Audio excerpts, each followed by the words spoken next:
نحمده ونصلي على رسوله الكريم اما بعد فاعوذ بالله من الشيطان الرجيم بسم الله الرحمن الرحيم ان الله وملائكته يصلون على النبي يا ايها الذين امنوا صلوا عليه وسلموا تسليما اللهم صل على سيدنا ومولانا محمد معدن الجود والكرم وآلہ الکرام واصحابہ العظام وابنہ الکریم وبارک وسلم سبحانک لا علم لنا الا ما علمتنا انک انت العلیم الحکیم رب اشرح لی صدری ویسر لی امری واحلل عقدۃ من لسانی یفقہوا قولی۔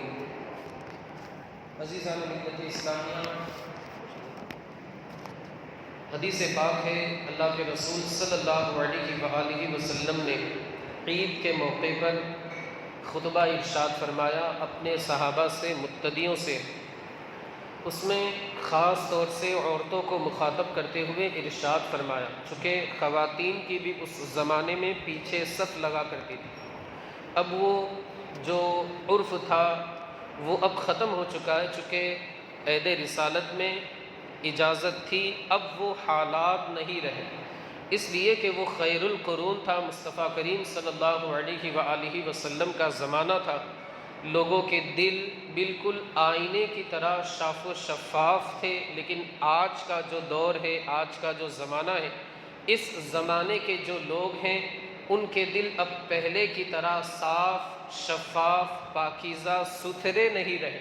اس بنیاد پر اب مسجد میں خواتین کو آنے کی اجازت نہیں ہے، ورنہ پہلے ایسا تھا کہ پیچھے خواتین کی صفیں لگا کرتی تھی، وہ بھی مسجد کے اندر آ کر کے پیچھے صف لگا کر کے نمازیں پڑھا کرتی۔ اگر آج میں ایک بات بتاؤں، یہاں پر عرض کروں، حضرت عمر فاروق اعظم کا دور آیا، آپ نے منع فرما دیا۔ کیوں؟ کیونکہ حضرت عمر فاروق اعظم آگے کے حالات دیکھ رہے تھے اپنی نگاہ سے، صحابی والی نگاہ سے، مصطفیٰ کریم کے فیضان کے اثر کی بنیاد پر کہ حالات ایسے ہوں گے کہ ایک زمانہ آئے گا لوگ فتنے میں مبتلا ہوں۔ جیسے ہم بیان کرتے ہیں، آپ سنتے بھی ہوں گے، دیکھتے بھی ہوں گے کہ ہماری مسجدوں کے اندر جو نمازیوں کی تعداد ہونی چاہیے وہ نہیں ہوتی۔ جمعہ میں ہو جاتی ہے لیکن جمعہ میں بھی سارے لوگ نہیں پڑھتے۔ اب آپ ایک دن صرف یہ اعلان کر دیں کہ آج سے پانچوں وقت خواتین کی بھی مسجد میں پیچھے صفیں لگنا شروع ہو جائیں، آپ دیکھیں گے کہ فجر کی اذان ہوتے ہی ہماری مسجدیں بھر جائیں۔ آپ حضرات سمجھ رہے ہیں میری بات؟ یہ بیان کیا گیا، کتابوں میں لکھا ہے۔ کیوں؟ کیونکہ آج کا زمانہ ہی ایسا ہے، یعنی انسان نے اپنے رب کو فراموش کر دیا ہے، اللہ کے خوف کو اس نے بالکل اپنے دل سے نکال دیا ہے۔ اگر وہ یہ اعلان سن لے کہ خواتین کی بھی صف لگنا شروع ہو جائے گی تو پھر آپ دیکھیں پیر رکھنے کی جگہ نہیں رہے گی۔ یہ ہو جائے، یعنی انسان کو جگہ، جو بیچارے صف اول کے مقتدی ہیں، تکبیر اولیٰ کے ساتھ نماز پڑھتے ہیں، ہمیشہ اذان سے پہلے مسجد کے اندر آ جاتے ہیں، بیچارے ان لوگوں کو جگہ ملنا مشکل ہو جائے۔ جیسے بڑی رات آتی ہے، جمعہ آتا ہے، عیدین آتی ہے، وہ اگر تھوڑے سے لیٹ ہوتے ہیں، حالانکہ ماشاءاللہ پورے سال کے مقتدی ہیں، بلکہ صاحب ترتیب بھی ہوں گے، ماشاءاللہ اچھی بات ہے، اللہ اور اس میں توانائی عطا فرمائے، استقامت عطا فرمائے، لیکن جب بڑی رات آتی ہے، عید کا موقع آتا ہے، جمعہ کا موقع آتا ہے، تو بیچاروں کو پہلی صف میں، دو چار صف میں جگہ ملنا مشکل ہو جاتا ہے۔ یا تو وہ پیچھے رہتے، یا اوپر رہتے، یا ٹیریس پہ رہتے، یا پھر اگر باہر انتظام ہے، باہر بچھا ہوا ہے تو باہر ہے۔ عرض کرنے کا مقصد یہ ہے کہ جب بڑی راتوں میں موقع نہیں ملتا تو اگر یہ اجازت دے دی جائے، اعلان کر دیا جائے کہ پیچھے خواتین کی بھی صف لگے گی تو مسجدیں فل ہو جائے گی، جو 5 وقت کے صف اولیٰ کے تکبیر اولیٰ کے ساتھ پڑھنے والے مقتدی ہیں ان کو اس کی اجازت، یعنی ان کو موقع نہیں ملے۔ خیر، میں عرض کر رہا تھا، آقا کریم صلی اللہ علیہ وآلہ وسلم نے خاص طور سے عورتوں کو مخاطب کرتے ہوئے ارشاد فرمایا، یا معاشر النساء تصدقنا ولو من حلیکن، اے عورتوں، اے خواتین، تم اپنے زیوروں سے راہ خدا میں صدقہ کرو، تم اپنے زیوروں سے راہ خدا میں صدقہ کرو۔ ایک دوسری حدیث پاک ہے، یہی الفاظ ہے، اپنے زیوروں سے راہ خدا میں صدقہ کرو، اس لیے کہ جہنم میں اے خواتین، میں نے مردوں کے مقابلے میں تمہیں زیادہ دیکھا۔ ایک تو تم کنجوسی کرتی ہو، اللہ کے رسول صلی اللہ علیہ وسلم نے یہ ارشاد فرمایا۔ دوسری بات، کہ اپنے شوہروں پر لعن طعن کرتی ہو، بہت زیادہ لوگوں کو بولتی ہو، شوہروں کو لعن طعن کرتی ہو وغیرہ وغیرہ، یہ سارے اسباب جہنم میں جانے کے رسول اللہ نے ارشاد فرمائے۔ آپ حضرات اس درس کو سنیں، گھر پر جا کر کے بتائیں، اللہ سب کو اصلاح کی توفیق عطا فرمائے۔ اب یہ جو حدیث پاک میں بیان کر رہا تھا، حضرت عبداللہ بن مسعود کی بیوی، ان کا نام حضرت زینب رضی اللہ تعالی عنہا تھا، وہ گھر آئی، رسول اللہ کی تقریر کو سن کر کے، خطاب کو سن کر کے، رسول اللہ کی اس گفتگو کو سن کر کے اپنے شوہر نامدار حضرت عبداللہ بن مسعود، حضرت عبداللہ بن مسعود کی بیوی کا نام حضرت زینب رضی اللہ تعالی عنہا تھا، ان کی بارگاہ میں عرض کی کہ آپ جائیں رسول اللہ کی بارگاہ میں اور میری جانب سے سوال کریں کہ آپ جو ہے وہ یعنی مالک نصاب نہیں، آپ کی جو حالت وہ ٹھیک نہیں ہے اور میرے پاس کچھ رقم وغیرہ رہتی ہے۔ دوسری بات کہ آپ کے یتیم بچے بھی میری پرورش میں ہیں، یعنی حضرت عبداللہ بن مسعود کے کچھ بچے بھی تھے جو پہلی بیوی سے تھے، وہ بچے بھی ان کی پرورش میں تھے، تربیت میں تھے۔ اب جا کر کے آپ رسول اللہ کی بارگاہ میں پوچھیں کہ کیا میں وہ رقم جو باہر دوسروں پر خرچ کرتی ہوں، کیا وہ میں اپنے شوہر کو یعنی آپ کو دوں تو مجھے ثواب ملے گا یا نہیں ملے گا؟ حضرت عبداللہ بن مسعود نے فرمایا کہ مجھے جانے میں حیا آتی ہے، شرم آتی ہے، اس وجہ سے میں نہیں جاتا، تم خود جا کر کے پوچھو۔ اب وہ خاتون آئی، حضرت بلال حبشی کو مصطفیٰ کریم کے کاشان نبوت کے دروازے کے قریب پایا، اور دوسری ایک خاتون بھی وہاں پر، انصاری خاتون وہاں پر کھڑی، دونوں کا سوال ایک ہی تھا کہ کیا ہم اپنے شوہروں پر یا اپنے شوہر کے جو پہلی بیوی سے بچے ہیں ان پر خرچ کرنے سے ہمیں صدقے کا ثواب ملے گا یا نہیں ملے گا؟ اس حدیث پاک سے جو مسائل نکلتے وہ بھی میں انشاءاللہ بھی بتاؤں گا۔ اب حضرت بلال حبشی دروازے پر کھڑے تھے، ان دونوں کی ہمت نہیں ہوئی رسول اللہ کی ہیبت کی بنیاد، اللہ نے، اللہ کے رسول صلی اللہ علیہ وآلہ وسلم کو رب کعبہ کی جانب سے ایسا جلال اور ایسی ہیبت ملی تھی کہ انسان اگر دیکھ لیتا ڈر جاتا۔ اب یہ بھی نہیں کہ وہ قریب نہیں آتا، قریب بھی آتا، آپ صلی اللہ علیہ وسلم مسکراتے بھی تھے، لیکن ایک نبوت کا جلال بھی ہوتا ہے، دور سے انسان دیکھ لے تو ڈر جائے۔ ان کی ہمت نہیں ہوئی رسول اللہ صلی اللہ علیہ وآلہ وسلم کی ہیبت کی بنیاد پر، اور حضرت بلال حبشی سے کہا کہ آپ جا کر کے رسول اللہ کی بارگاہ میں یہ سوال کرو، اس لیے کہ ہمیں جانے میں حیا آتی ہے، یہ پوچھنے میں شرم آتی ہے۔ اب حضرت بلال حبشی گئے، دونوں کا سوال جو تھا وہ سیم تھا، ایک ہی سوال تھا، وہ پیش کیا، عرض کی۔ اللہ کے رسول صلی اللہ علیہ وآلہ وسلم نے ارشاد فرمایا کہ باہر کس نے یہ سوال کیا؟ بلال حبشی نے عرض کیا، رسول اللہ ایک انصاری خاتون ہے اور ایک زینب جو کہ حضرت عبداللہ بن مسعود کی بیوی۔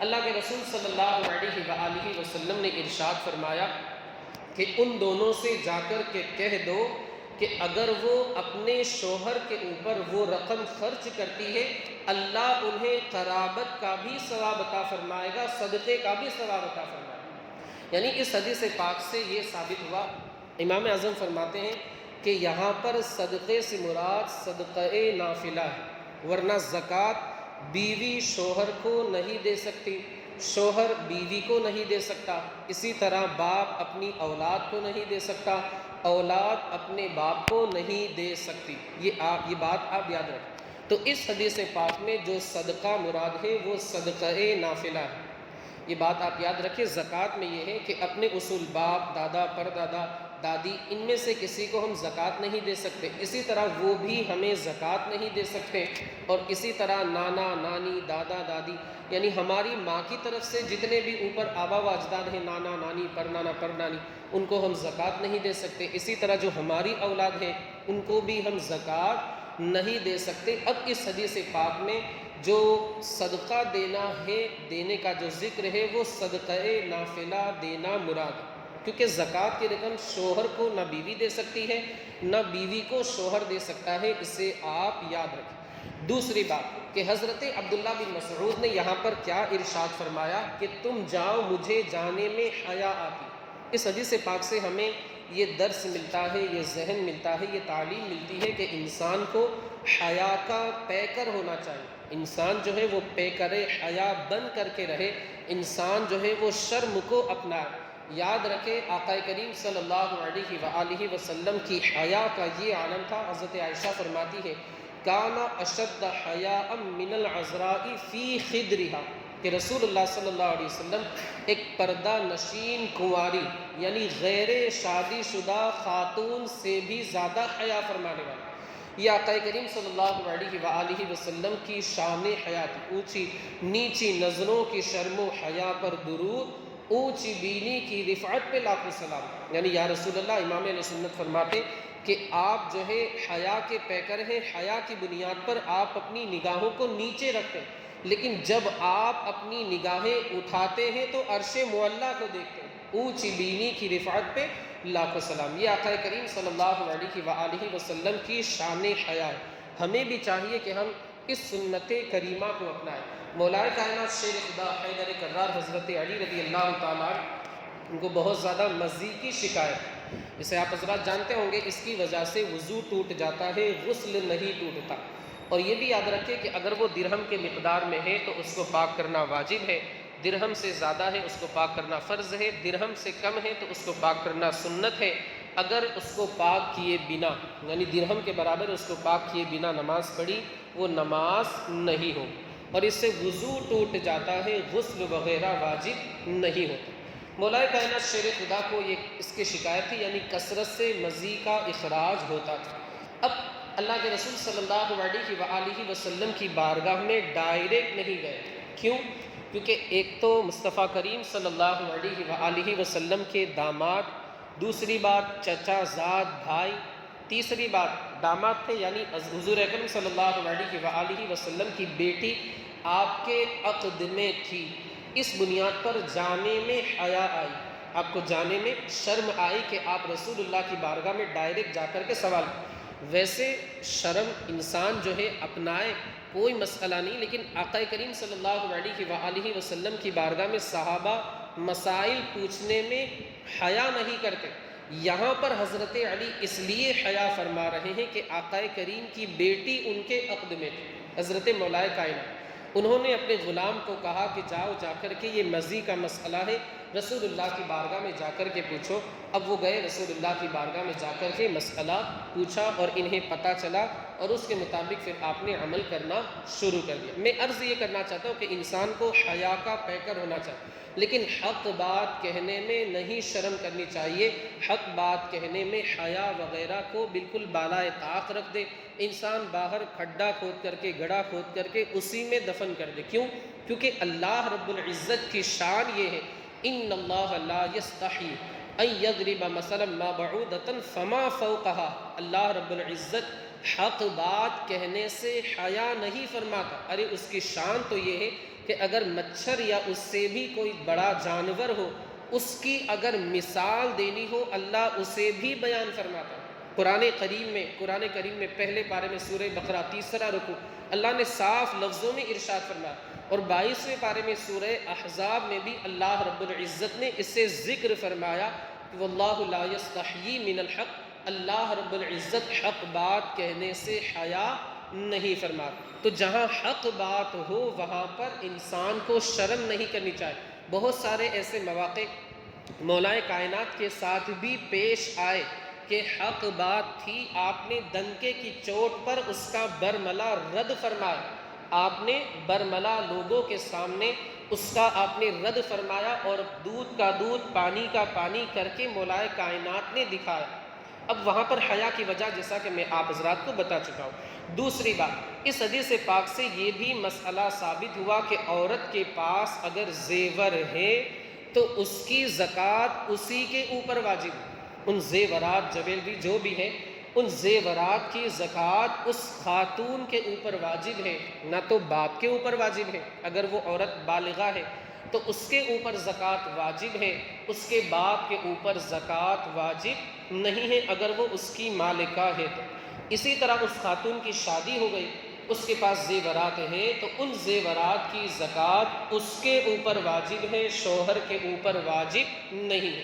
اب زیورات بھی دو طرح کے ہوتے ہیں، ایک وہ جو میکے سے ملتے ہیں، ایک وہ جو سسرال سے ملتے ہیں. تو عرف دیکھا جائے گا کہ کیا مالک کس کو بنایا جائے. غالباً میرا جہاں تک خیال ہے اور میں نے سنا ہے کہ آپ کی برادری میں یعنی میمن برادری کے اندر سسرال والے بہو کو مالک بنا دیتے مکمل طریقے سے. یعنی خدا نہ خواستہ، اللہ نہ کرے اگر طلاق ہو گئی یا پھر انتقال ہو گیا اپنے بیٹے کا، اب یہ جو زیورات ہے بہو لے جائے گی، وہی مالکہ رہے گی۔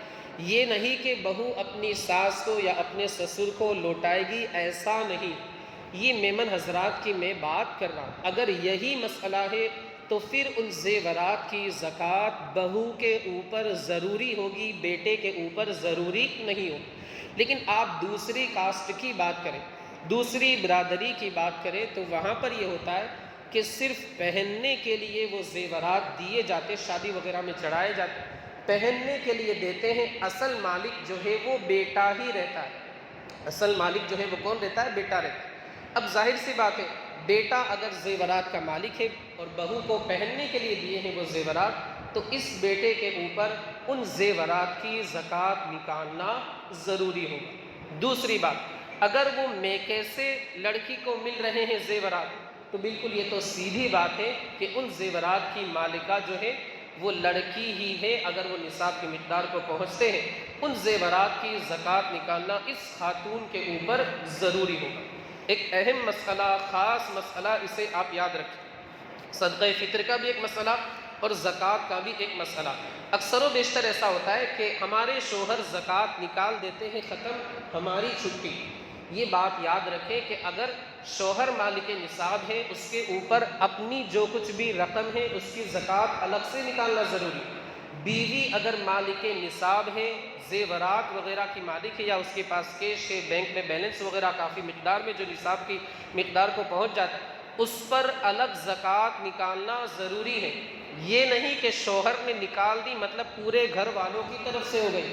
قربانی میں بھی یہی مسئلہ لوگ اپنے ذہن میں رکھتے ہیں، ایک بکرا ہو گیا، سارے گھر والوں کی قربانی ہو گئی، سارے گھر والوں کی طرف سے قربانی ہو گئی، ایسا نہیں ہے۔